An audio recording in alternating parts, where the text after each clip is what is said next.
একদম। উনি এসেছিলেন প্রেম বিস্তার। প্রেম, ওনার প্রেম এবং ওই যে বললাম রাধা ভাব, রাধা ভাবই একটা প্রেম। হ্যাঁ। প্রেমের আলাদা যদি কোনো মানে ব্যাখ্যা হয় তো সেটাই হচ্ছে রাধারানী। তো রাধারানী হচ্ছে মানে প্রেমের সবকিছু। মানে আমরা যে প্রেমটা বলি যেটা, তো সেটা তো আমরা কতটুকুন প্রেম করতে পারি বা কোনো মানুষের সাথে বা যেকোনো মানে জীব-জন্তু, পশু-পাখি সবার সাথেই তো একটা আমাদের প্রেম। একদম, একদম।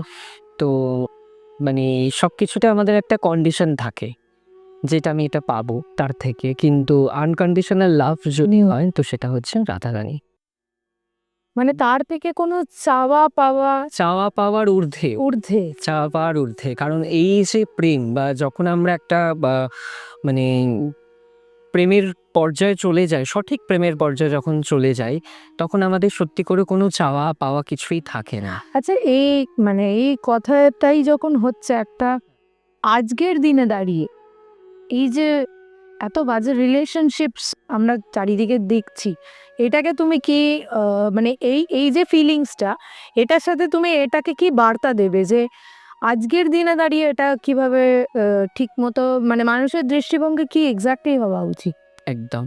তো শুধু শ্রী চৈতন্যদেব নয়, সেই শ্রীরাম অবতার থেকে যত অবতার পরপর এসছেন বা যত বিশিষ্ট মানুষ বা যারা বিশেষ মানে পার্সোনালিটি যাদের আছে তো তারা এসছেন। তো তারা একটা জিনিসই শিখিয়ে গেছে যে এই জগৎটা কিন্তু মানে মিথ্যা। এখানের থেকে কিছু পাওয়ার নেই অ্যাকচুয়ালি আমাদের।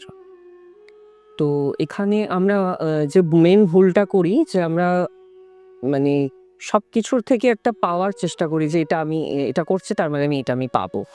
এরম একটা ব্যাপার। ওকে আমি ভালোবাসছি তাহলে ও আমাকে ভালোবাসা দেবে, এটা কিন্তু ও ভেবে নিচ্ছে। আদৌ কেউ দিতে পারবে?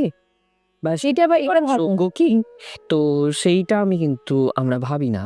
ও যার জন্য মানে আমরা হয়তো ১ম যখন আমরা কোথাও প্রেমের কথাই যদি বলি বা কোনো একটা মানুষের সাথে রিলেশনশিপ বা ১ম সম্পর্ক যদি বলি, খুব ভাল লাগে তখন। কিন্তু আস্তে, আস্তে যখন বিভিন্ন মানে বাধা বিপত্তি সবকিছু যেকোনো জিনিস শুধু প্রেম এবং তার মধ্যে যখন খারাপ জিনিসগুলো চোখে পড়ছে আমার মেশার পর চাওয়াটা হচ্ছে এরকমই যে আমরা সবকিছুতে খুব সুবিধা পেতে চাই।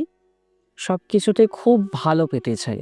মানে সবথেকে ভালোটাই আমার ভালো ভালো সবটা হবে। কিন্তু মানে ভালোটাও যেরকম নিতে হবে, খারাপটাকেও নিতে হবে। তবেই তুমি জীবনে কিন্তু মানে আরো এগোতে পারবে সবথেকে বড় কথা। একদম। আর জীবনে ভালো কতটা এগিয়ে নিয়ে যায় আমি জানি না। কিন্তু খারাপ সময় বা খারাপ পরিস্থিতি বেশি করে আগে এগিয়ে নিয়ে যায় আমাদের।